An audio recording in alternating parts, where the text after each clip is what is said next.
Welcome back to the Not Yet Adults podcast. What? This, of course, is the podcast starring Collin Geffrey and myself, Eric Zayas, where we talk about what it's like being an adult, trying to figure out the road ahead of adulthood, the obstacles we face, the paths we take, the things we trip on along the way. Are those song lyrics? Those kind of sounded like some weird, bizarre song lyrics there. Well, it's something I'm working on. I'm dropping a hot mixtape. Don't spoil it. And I was wondering, Collin, would you like to talk about this episode? Well, Eric, first of all, I think it's really exciting that you're dropping your own mixtape, and that's really cool, and that Not Yet Adults is producing, and we're about to have the first hot single of October 2018. It'll be the song of the summer. Song of the summer. Just sliding into the tail end, even though we're about 2 weeks over the threshold. But I want to talk about music today, and kind of how not just what music we listen to, though I want to talk about that too, but more how our relationship with music has changed over the years. Because, and I don't want to speak for you, but definitely for me, what I was listening to at 11 and 12 or as a teenager, and why I was listening to that music could not be more different than why I listen to music now. So I kind of just want to start there. I guess walk me through kind of your entry into music. When you first started really caring about music and listening to stuff, what were you listening to? When were you listening to it? Just as much or as little as you want to talk about there, kind of. When I was a young boy, I remember like around, I think it was junior high. So I was 12, 13. I used to listen to a lot of Linkin Park, as many of us did. I think it still holds up to today, but it's very, if you listen to the lyrics, it's very angsty and like very of its time. It's like Linkin Park knew the heck out of their audience at that time, and it's a little bit over apparent nowadays, but back then it was just like, this is perfect. And also my cousin Alex, when I was younger, I was a little bit closer when I was younger, and he introduced me to a band that I don't think a lot of people know called Scary Kids Scaring Kids. And just the name alone is a little bit too edgelord supreme. Sure. But yeah, both of those bands really defined kind of my musical tastes back in the day. Linkin Park, like a lot of people listening are going to be familiar. They're very much like an kind of angsty rock band. They have all sort of like nihilistic, like nothing matters kind of lyrics. Very no one understands me. Very like shut up, dad. It's not a phase. Those kind of things. I guess you'd call it. Is it emo rock? I don't know if that's the right term. I definitely wasn't emo, but see, it's weird because like I'm cutting ahead here. Sorry. I would always listen to Green Day, and like I always thought Green Day was like hard rock, and then you listen to like AC/DC or whatever, and that's freaking hard rock. That's like intense metal. So when you think about Linkin Park, I don't necessarily think about it as emo rock, but I don't know. I think of it as just kind of moody, mellow rock, I guess, or something. I'm not sure. Yeah, it's a good term for moody rock. Sure, because those boys were definitely pretty moody when they made those songs. And Scary Kids Scaring Kids, I feel like I need a little bit more explanation because I don't think a lot of people have listened to it, or it's at least not as popular as Linkin Park. Scary Kids Scaring Kids, I think I would describe them as pop punk screamo kind of, which may have painted young Eric in a certain light that isn't necessarily representative of what Eric looked like back then. It was just this very like, I don't know, it's kind of like why people listen to like Nirvana or like hard rock, like you're describing. It's cathartic. It's like very much like it's raw, but that also, because it had like a pop element to it, it was raw, but it was also like very like produced and like had a lot of like filters on it. So it's definitely meant to like have like it's like hard rock, but that you can dance to. So it's a really hard rock, you know what I mean? But yeah, that was definitely the kind of music I listened to back then. And I remember like what I would mainly do while listening to those, and this is going to be even more embarrassing, but I'm going to live my truth here right now. I would play RuneScape. Heck yeah, you would. Back in the day, around 2007 and a little before that, when I was in junior high, RuneScape was my jam and a lot of my friends and a lot of people's jams. And the music of RuneScape, it's good, but it's very repetitive and gets old pretty quick. So after a while playing RuneScape, you turn the music off and play your own music, and that's what I did. And oh boy, Mwah. Okay, so I'm gonna try and paint the picture here. You tell me once I'm done how close or how far away I Go am. for it. It's a Friday night. Eric gets home from middle school, Hmm. runs onto the family desktop, Yes. turns on his. I'm gonna say this would be too early for YouTube, so it's probably like Livewire or some sort of music illegally downloading service.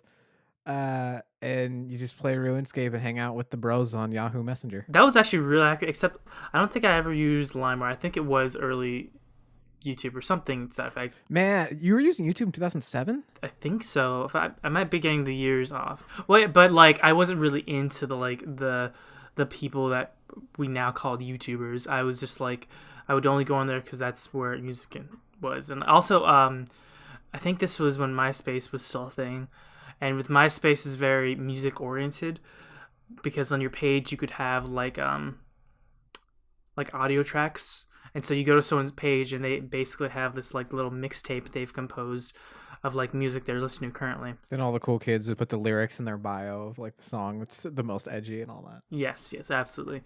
So that was like it was a very much all that kind of like that the music and the medium with which I like got most of my entertainment, online was a big thing. And also what you said about the family desktop, that was a huge thing because like that was we didn't all have our own computers. There was just one computer for the whole household.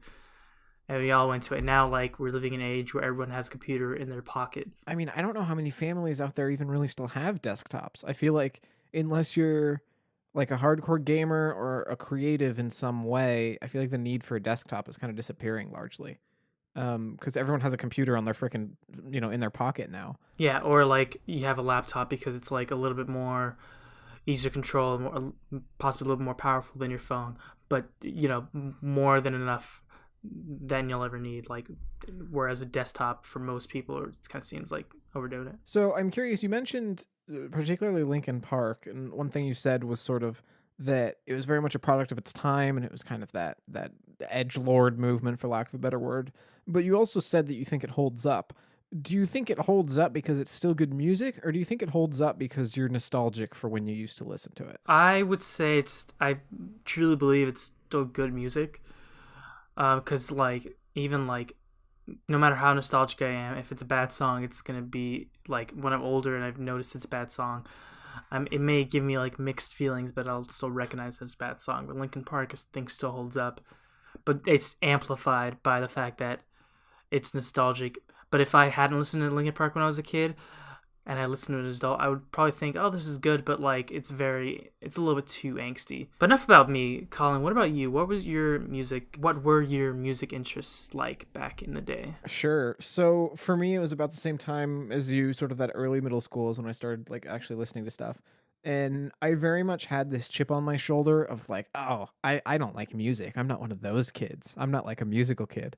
And so like I didn't think it was cool to listen to music. And so honest to God, like 2 or 3 bands I listened to. One was Green Day because very much the same reasons you listened to Linkin Park. It felt like they were speaking to me as an angsty 12 or 13-year-old.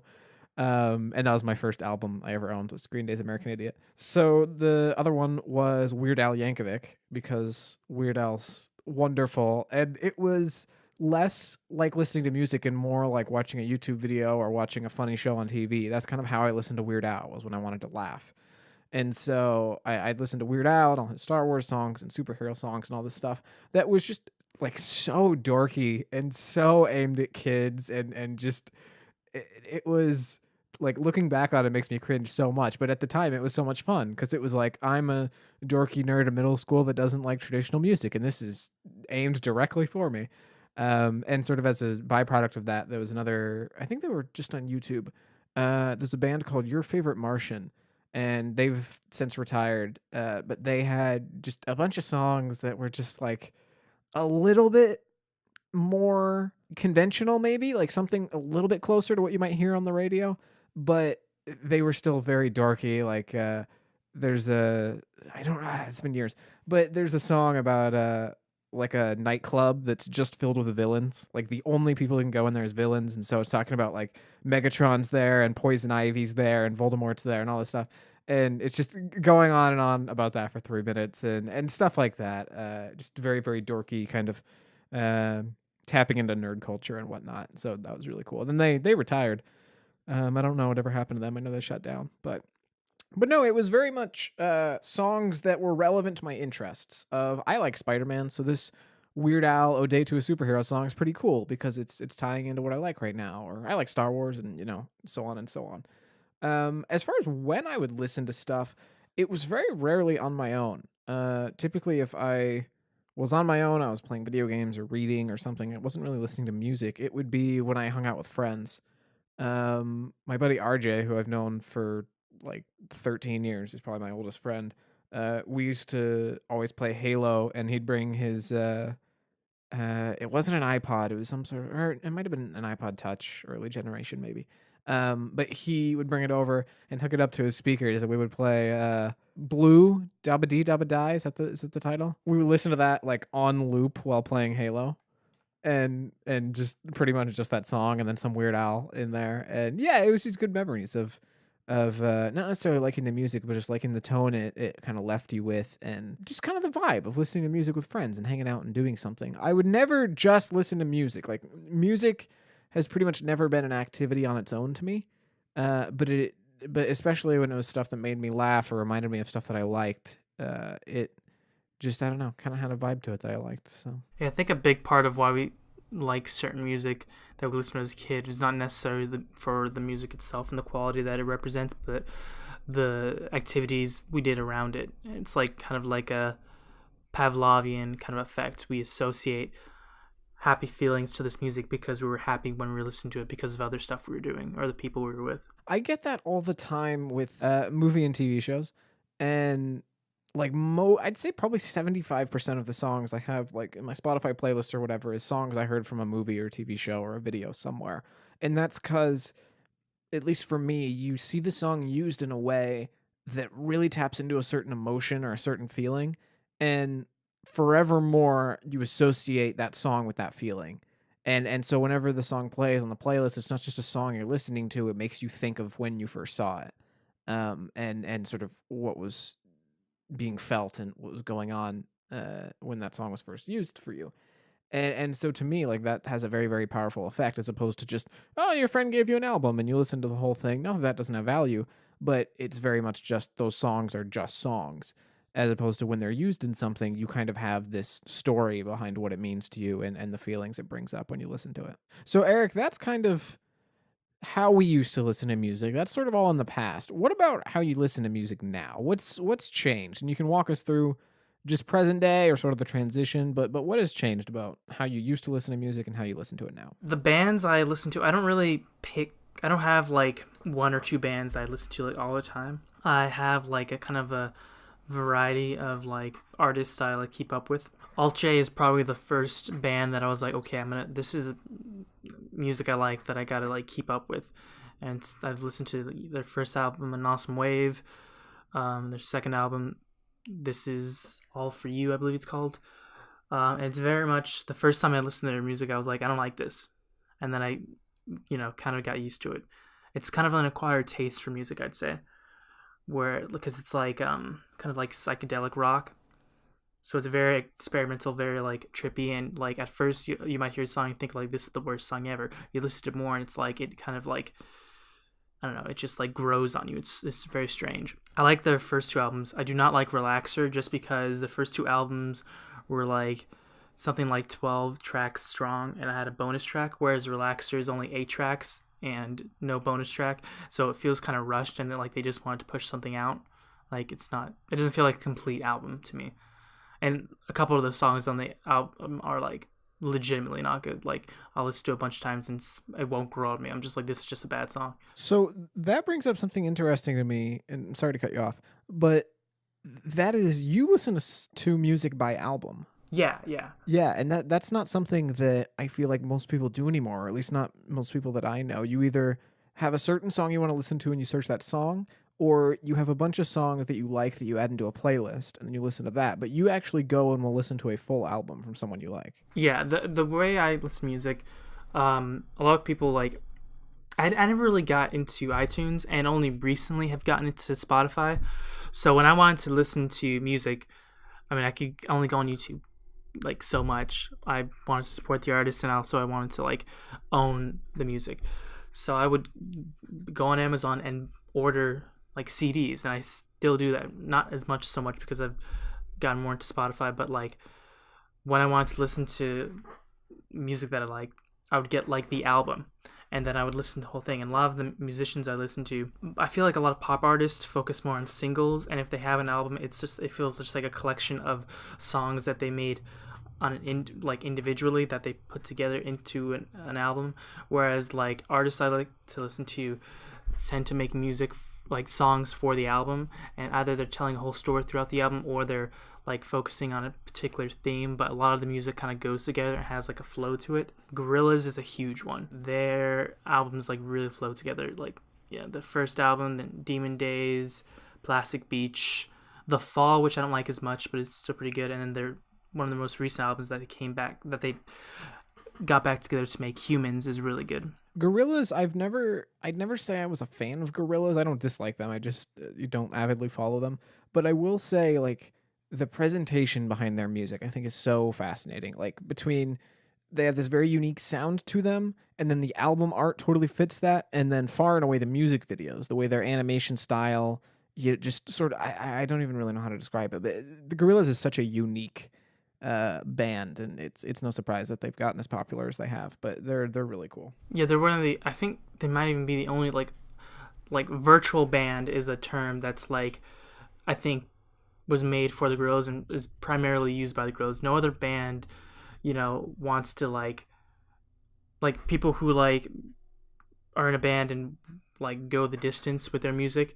They want fame and fortune. They want people to see their face and know their name. Whereas Gorillaz, the artist, I can't even remember the name of the artist who does the art, but the like main musician is Damon Albarn. He's just one guy who like doesn't even do all the music. He's just like the figurehead for the music of Gorillaz, and then they do a lot of collaborations with artists. That's why every track feels so different, because they don't really stick to one particular genre. There's a lot of rap, there's a lot of rock, but there's such a variety, not just with the different albums, but within the albums themselves, because it's a lot of Damon Albarn collaborating with people and experimenting to find like different sounds and making like each song a new thing. And so like that sort of band where there's not really one particular sound and there's not really one particular look to music wise, Gorillaz is really just one guy who just like works with a bunch of different people. But so in order to make like a consistent like collection of band members, they decided to like make up 4 fictional characters and say, okay, these are the members of the band, when really like the only consistency with those 4 members is like the main guy 2D. He's voiced by Damon Albarn, who's like pretty much in every song almost, and then all the other members, like they don't really have voices. They're just like a cartoon character playing the instrument, and the instrument is played by a different person every time. 2 other bands I really like listen to is Nirvana, because like it's just really cathartic with the grunge and like the like. Also, there's a bit of angst in that too, but it's just like it's just a rawness that I usually like. And Childish Gambino is like, of course, like an amazing artist who's evolved through his career. He used to do like rap and then like kind of R&B. Now he's doing like funk, and or like with his most recent album, Wake Me Love, he's been doing funk, and now he's doing like something new entirely. Childish Gambino's interesting for me because I don't think I've ever heard a song of his that I didn't like. Every time I hear it, I'm like, especially at a lyrical level, what you're doing is just so clever and so impressive to me. I think that's so just awesome. But at the same time, I've never been motivated to go listen to him further. Like I've never been like, I'm gonna go listen to him and listen to his work. It's just not. It's good, but it's never scratched that itch for me, I guess. Well, for me, the reason I pursued his like music is because of how I listen to music. Since I like go by the album, I liked some of his stuff, so I got like all of his stuff, and it's definitely, he's definitely an example of an artist who makes music for the album and like has like a story to tell through the tracks. So I kind of listen to a pretty decent variety of music, and so like I'll listen to different artists for different things. Like when I'm driving, I like to listen to more chill music, so like Alternating Gorillaz are like big ones for me. When I'm exercising, I like to listen to more motivational stuff, so like Childish Gambino's earlier work, and then sometimes Nirvana, because they have a lot of like really like songs that make you want to like, bang your head back and forth. That makes me kind of motivated. And then like sometimes I'm on the computer, I listen to something more like rock. Like I'll listen to like Foo Fighters or something kind of more just like in between that, like not super chill but also not super crazy, like kind of in the middle. I was curious, also, so I don't hog all the recording time, what's your preferred music to listen to these days, and like what do you use that, what purpose does music have for you nowadays? So, and I've said this before, but I think one of, if not my favorite things about this podcast is how similar you and I are at a glance, but when we actually start getting into the dirt and like talking about stuff, we're actually very different in a lot of ways. And I think that's really cool. And music is another one of those things where I feel like you listen definitely to a variety, but it seems like your taste lean more towards modern music. When you have like Alt J and Childish Gambino and stuff like that are still releasing work, and that's where their most popular work is for the most part. For me, I very rarely listen to music that's been released within the last 10 or 15 years. Almost all the music I listen to is, I'm going to say like 80s or earlier. And so David Bowie, I listen to a lot. Rolling Stones, I love. Talking Heads. My favorite artist of all time is Bob Dylan. And Bob Dylan obviously released stuff in the 80s, but that's not what he's known for. It's mostly his stuff in the 60s and early 70s. I like Bob Dylan not just because I like the songs and I like the melodies, but I feel that the issues he tackles and the themes he touches on in his songs are so controversial and so pushing the boundaries in a way that I feel like music doesn't usually do. It just resonates with me on a level that an artist never has before. Even David Bowie, who I love, a lot of his songs I feel like do tend to be a little bit more poppy, or a little bit more, he's just singing the song to sing the song, as opposed to, kind of having an underlying message or a theme. Not that everything should be preachy, but I feel like Dylan does it in a way that's just fascinating to me and that really resonates with me. One of the only modern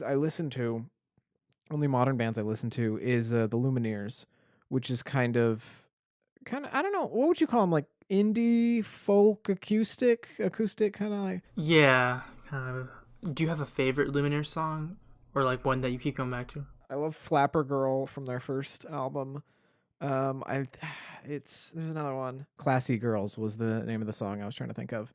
And from Cleopatra, which is their, I think, second to newest album. I also love Sleep on the Floor, which the music video for is just awesome. I don't want to go off on a tangent, but I don't think I've seen the music video. I gotta check it out. I'll send it to you. It's really good. But yeah, Lumineers are definitely my favorite, if not one of the only modern bands I listen to. But in terms of like how I listen to music, it's almost all the time, honestly. And that's like, I would not have believed that if you had told me that when I was 11 or 12, that I'd listen to music as much as I do. But if I'm not watching a video or talking to someone, I'm probably listening to music. Whether I'm walking or I'm in the shower or I'm working on something or whatever, I almost always have music in some way, shape, or form playing.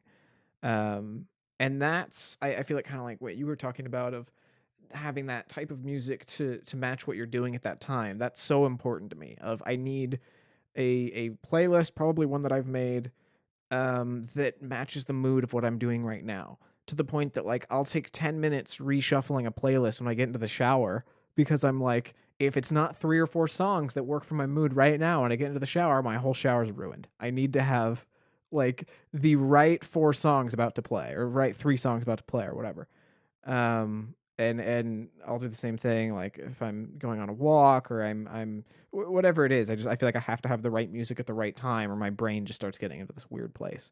So yeah, that's sort of my relationship with music. We are sort of brushing up against our time limit here, but one thing I did want to talk about is, we talked about how we used to listen to music. We talked about the music we're listening to now and sort of how that's changed a little bit. Do you think, as we get older and get closer to adults, nudge, nudge, wink, wink, that our listening patterns and the way we interact with music is going to change further? Well, speaking for me specifically, I would say that, like, I think I'm going to kind of wean off the album thing, because, like, we talked about this a little bit in the pre-show, not that we're authorities in the music industry, but a lot of artists are kind of going away from the album format of music and focusing more on singles. And I think that's more true with like pop artists, which I don't typically listen to, but I think eventually that's probably going to be with like most artists. I think even Weird Al, a few years back said, he's going to be doing more singles and stuff.